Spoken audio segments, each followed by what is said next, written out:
Hey guys, what's up? Welcome back to the channel. It's been about a month. I really had no content, so hence the reason why I haven't uploaded anything until today. As you can see, I found my 2JZ motor, so this will be the heart of the 2JZ Z32 build. This is the GE, so it's the non-turbo version that you'll find in like the SC300s and whatnot.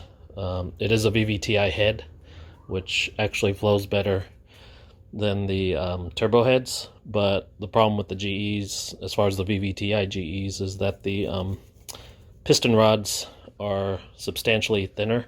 Now, it makes sense for me to get this motor because I was going to replace the bottom end components anyway, as well as the valve train, cams, and cam gears.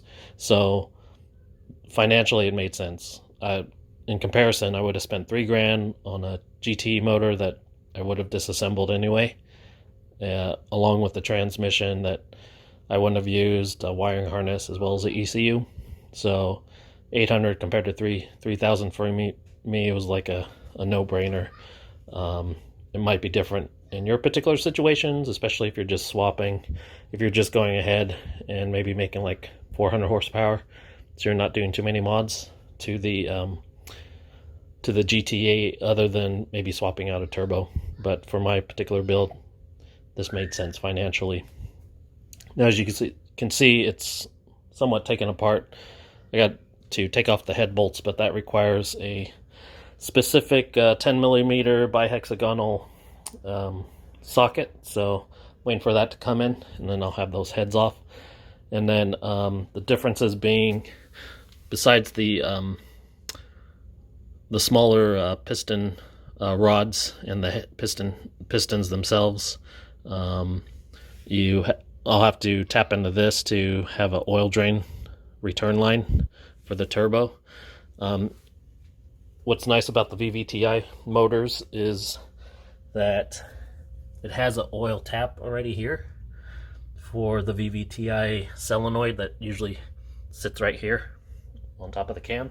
So I won't have to tap a feed line. I could just use that existing line to feed oil to the turbos.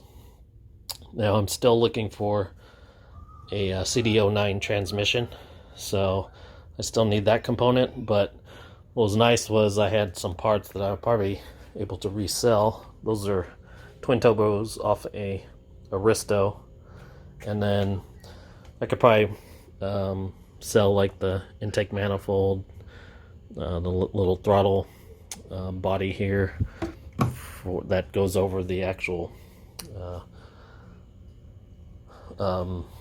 actual heads, and some other components that I won't need to sort of make up the cost of what I spent on this. So all in all, I'm pretty excited because now my build could go forward.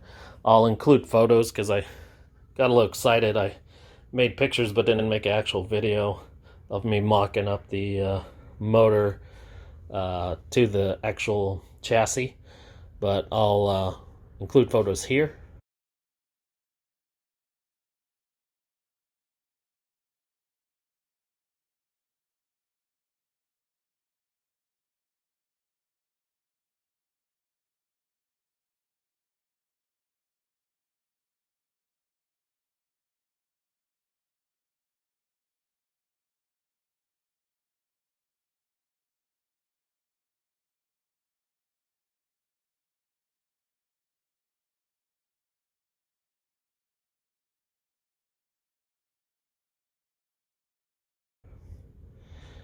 And then so you have an idea of how it's going to sit. Now on the pictures it's sort of forward because I still haven't notched it out correctly, and I'm waiting for the mounts as well. So that will be an upcoming video, obviously, once I get those mounts.